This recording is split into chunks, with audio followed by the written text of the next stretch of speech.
Hello and welcome to the interview, an interview series where we pull back the curtains and we take a look at ordinary people that are achieving extraordinary results. With me on this episode, we have Jac Smith of the Jac Smith Group out of St. Petersburg, Florida. Jac, how are you?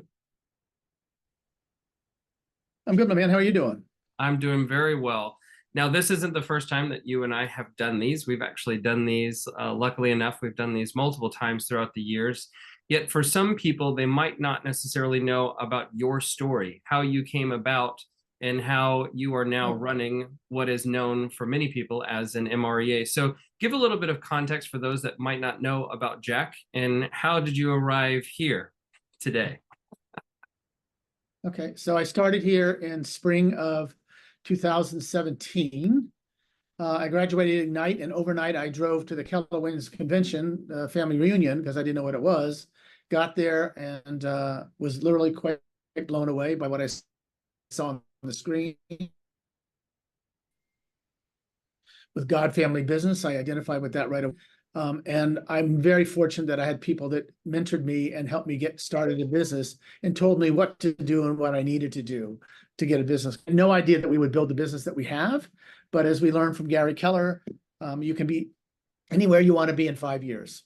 So we started, and then I was a single agent for 2 years, and I couldn't dance any faster, quite frankly. And I had taught Jake and Divya in the Ignite class, and Divya had called me when she was in Spain for a month and said, Jac, I got a big new listing coming in. I don't know what to do. And I said, well, I'll help you. And the rest of it's history. Jake was, Jake sort of followed us because he was brand new. He didn't know anything at all. And he was our paper person, for lack of better words. And then I realized, you know what? It'd be a good thing. Let's talk about it. We were told from this, well, they're wrong. We have 3 partners. We never argue. My number one thing I said to him is, if we ever argue about money, I'm out, period. I'm out. And we just argue about money. We have really, I have been with my name. The bottom line is the team has built the team. It's just my name. Does that make sense? Absolutely. So the 3 of you became partners. And so is it still just the 3 of you, or what does the team look like now? No. There's, I guess we have 7 or 8 other agents, a director of operations, a marketing director, a transaction coordinator. We've got a pretty solid team. I mean, we're very, very easy about things. Either you work, you leave. I don't really pull any punches about it. We'll give you all the tools. You can we'll mentor you all you want to be mentored. But I'm an educational junkie. So, part of this, Michael, is how I built the business. Divya and I have traveled around to conferences around the country for the past 3 or 4 years. So, we're big part of Pivot Shift group with James Shaw. That's every morning from 7:30 to 8:20. And then we do script practice from 8:20 until 9. And from 9 to 9:30, we do huddle. And then we lead gen from 9:30 until 11:30. But, it doesn't stop there, because when I'm in the car, I'm calling people. When we're on the road, we're calling people. It's sort of nonstop. That's all I can say. We're just very, very fortunate that we have great loyalty from our clients. We have one client that's referred us 9 levels deep and 4 levels wide, which means he's referred us 9 people. And out of that, one of those persons has referred 4 people. That's wonderful. So, and we just had another one. Yeah. Well, we're just, if you take care of the people, they take care of you. From an agent to agent perspective, much of your business now you have as one major component is working with agents from across the country. How have you been able to develop that and make it a source of business that is predictable and something that your business can rely on? Well, let me just say this. It wasn't new to me to do that. I was a banker in Manhattan, and I was a 99% referral, a mortgage banker in New Jersey and in Manhattan. So doing that was not new to me. It was just a matter of understanding how to do it here, because the opportunities here are exponential. I mean, there's no end to them, the bottom line. So, I mean, you have to be nice. You have to be courteous. I pick up the phone. I write handwritten notes, as you know. If it's somebody's birthday, we might send them a little gift. I mean, when I got home from this past trip, I had 3 presents at the house. I'm like, Philip said to me, what's going on? And I said, I don't know. So I opened them up, and they were all wonderful. One was a tie. One was this feathered thing that I liked when I was out in a workshop. And I said, I love that headdress. So they sent it to me. I don't know what the hell I'm going to do with it, but it is what it is. I think it's just a matter of being nice to people, being kind. You use the word authentic a lot, and I'm very real, as you know, and I don't pull any punches. I am who I am. you know, I have Divya and Jac, who are very, very graceful about everything. It's not one of the genes that I got. And they really work well with me when things go on. That's all. I mean, we just work well.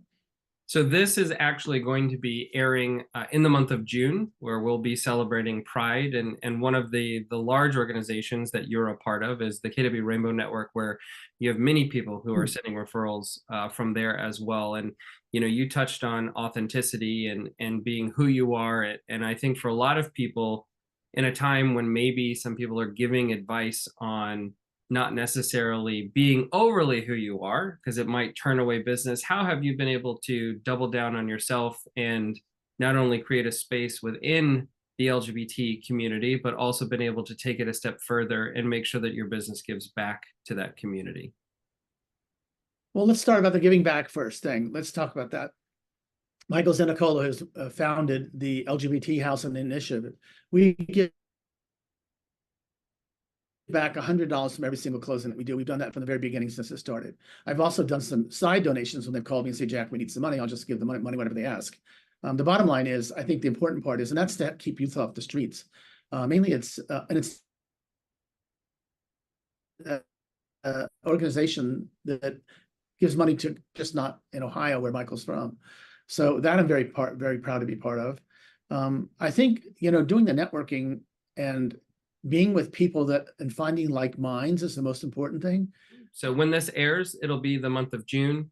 That's going to be Pride Month. One of the big organizations that has been helpful for you in building those agent-to-agent referrals has been the KW Rainbow Network. You know, in a time when maybe authenticity is something that sometimes people will hide away from, you know, you had made a mention of being yourself.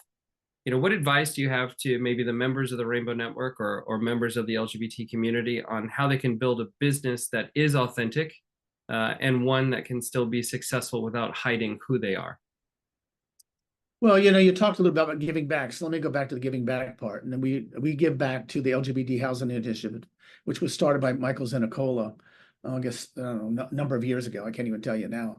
And from every single closing, we donate $100. And that's to help keep LGBT kids off the street, so they're not prostituting themselves and doing things that they really shouldn't be doing. But they've been thrown out by their families. And, you know, I'm from a generation that I didn't come out until after I was married. You know, I never even had an experience before I was married, frankly. So giving back to the community is the most important thing to me. We're very involved with the gay LGBT groups all around, quite frankly. And when I got my start here, I joined, I didn't know a soul, so I started doing anything anybody asked me to do. So I was a very big part of a square dance group. And anytime anybody asks me for a donation or they need money, we're just there to help people. The bottom line is we've been so gifted to have such loyalty. And the Rainbow community has been really a huge strength for me as well. There are two other agents that are in my office, and I don't know how much business they do with them, but I do. I know that when somebody goes onto the KW Rainbow Facebook site, it's Jac Smith, Jac Smith, Jac Smith. But we branded ourselves and we deliver 7-star service. We actually just closed on 3 different LGBT referrals this past month. That's wonderful. You know, I think maybe some people may or may not know it has been important to you. You a few years back came to me and said that amongst other things that you wanted to be the broker of choice, right? The agent of choice for the LGBT community, both for the people that are buying in the area, selling in the area, as well as other agents. You wanted it to make sure that the brokerage that you're with, that Keller Williams office, could be something that is accepting. You know, we culturally are moving in a direction, hopefully, to where acceptance is going to be something of the past. Everyone is just going to be accepted. We don't have to worry about those things. And yet there are many people who are going to watch this that maybe are in areas that aren't so accepting. And it's no news that there are parts of Florida that are not accepting as well. So for the agents that are watching this that would like to build a business that's authentic, maybe one that's even able to be there for the LGBT community, what advice would you give them in terms of how you are able to make yourself known within the community and across the country, quite frankly? Well, now it's even around the world because we've established our relationships with people across the country, because Keller Williams is now worldwide, and I've started developing an LGBT group within the out of country offices. Mhm. Let me just say this. When I first came to the office, I didn't understand why we didn't have an LGBT group or team here to begin with. So I went to the team leader and said, why don't we have one? She said, start it. I'm like, okay, that's that easy. Okay, fine. So we did. So we had a real tight group. It's not as tight now as it used to be, but there's a few of us that are still very, very involved with it.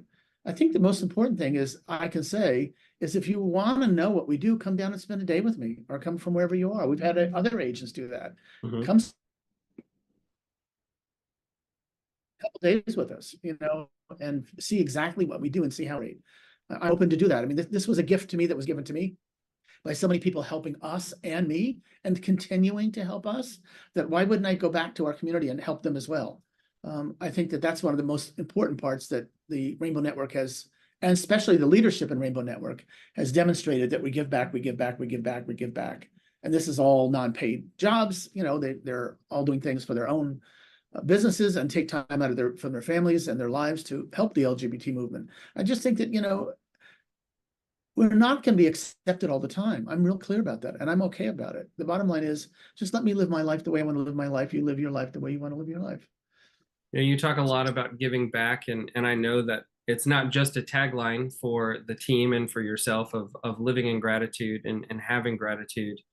And anybody who knows you knows that coming from a place of gratitude is probably the mantra that you live by. And so where do you think for the people who might be feeling a little bit of change happening in our industry, there's news, there's uncertainty for certain people, how can they continue to navigate through in a level of uncertainty and still have that gratitude? Where does that come from for you, of keeping gratitude at the forefront of your mindset?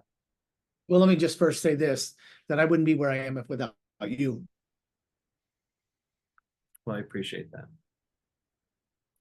And people who might No, not know how long it's the we've been truth, and you know that. together, we've been together now for what, going on 6 years or more at this point. And you had talked about first being a solo agent and then bringing on Divya and Jac, and now the team has 11 members. Is that correct? Just shy of 11 members. And last year, total volume for the team was what? Just under 60 million. So in that time frame of, And we have met for more than that, Michael. We have met more than that already in the first quarter of the year. I mean, for more than half of that in the first quarter of this year. And it's because of, so when you say live in gratitude, I live in gratitude. Number one, I'm sober 44 years, right? So that's the first thing. I wouldn't be sitting here if I wasn't sober, because that was not a pretty scene. I think the second thing is that when you have people like you and James Shaw and, Phil Jones supporting you in your businesses, you have no choice but to grow. And I'm an education junkie, so I go to everything I can learn all the time. I mean, I could spend my day on Zoom with learning things, but part of it is application as well. So we have to apply that. Well, we know that in this industry, and I would even say to the extent of with Keller Williams specifically, that someone could become a professional learner. They could get so caught up in the education that they actually don't put anything into action. And so how, as someone who is a self-identified education junkie, and you have multiple coaches, including myself, how do you take that information, process it, and then make sure that it gets relayed back to the team and that it actually gets implemented?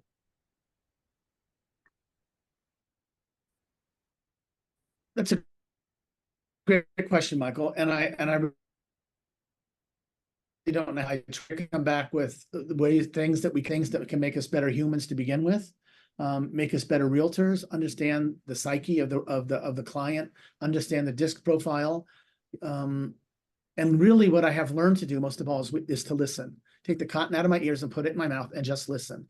And what I've learned is the person that asks the most questions listens, and asks the most questions wins. So we constantly question people all the time. And that was something you helped me understand, because I came from a environment where you didn't ask questions. You were just told what to do and you did it. You didn't ask why. That sort of was the story of my whole life there, right? Mm-hmm. So when you learn to listen and pay attention to people and have great coaches. I mean, guys, I can't tell you how important it is to have a good coach, because they change your lives. I mean, you took us from $500,000 in 2019, and we're way over $1 million probably in the next month. Yeah. So, And that's all because of guidance of you. That's the bottom line. I mean, if you want to do the work, it'll happen. There's so many things that you can do. Find 3 things that work well for you. Just 3 things. Develop the relationships. Relationships are the most important thing. And if you don't develop relationships, I don't think you're going to be permanent up the creek.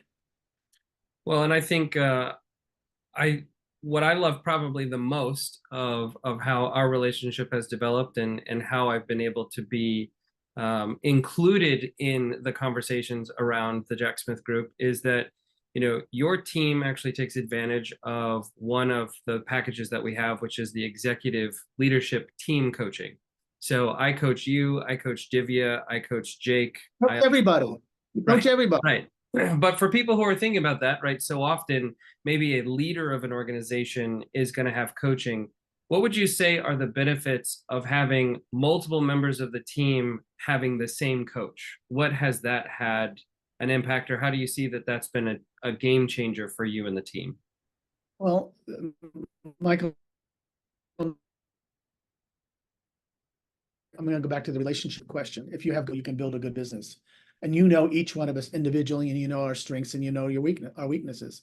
My gift is not patience, but I'm learning. You've taught me how to be a little bit more patient. So instead of wanting to answer in a minute, they can give it to me back in 5 minutes, right? Mm-hmm. So I think that the real issue is poured into us in such a deep level with the all the workshops you've had for us. You've brought us into workshops. You've come here and done workshops for us, and the team really respects the fact that you have helped change our lives. And I knew that was happening. I just didn't know it would happen on this magnitude, quite frankly. You know, when you and I first started, it was just me and you. And then it became me and you and Divya.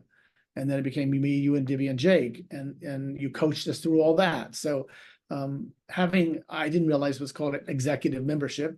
But the money that we spend on you comes back more than tenfold. So it's never been a question about money with us. It's because we knew the value of our coach. And I think if you know the value of your coach and you can be honest, transparent, not be afraid. I've called you when I'm afraid. I've called you when I'm not happy. I've called you when things are really good, right? But the bottom line is if you can be your authentic self with the coach, because they know your soul and speak to yours. And quite frankly, you speak to our souls. I think that's another thing there as well. And not everybody understands that, but that's what happens. The bottom line is, and we don't have to worry about what we say to you. We just tell you the truth, and you go right back. You know, you're a 90-year-old man trapped in a 30-year-old body. What can I say?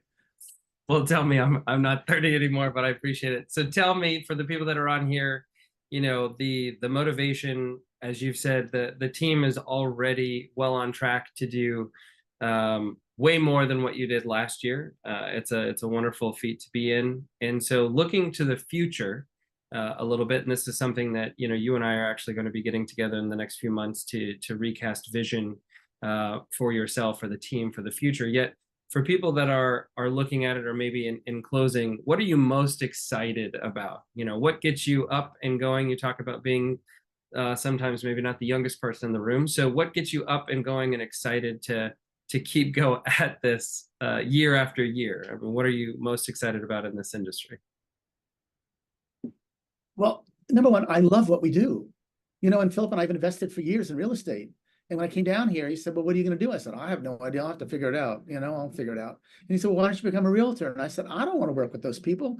Listen, you know what those, they're nightmares. They don't, you know, they are what they are, but they're nightmares. And he said, yeah, but Jack, you look at it a little differently and you do things a little bit differently. Maybe you could change some things. So let me just say this. It's a career that I wake up every morning with passion with. I don't wake up and say, I don't want to go to work. Do I have moments that I'm not happy doing stuff? Yes. But do I wake up ever and say, I don't want to do this anymore?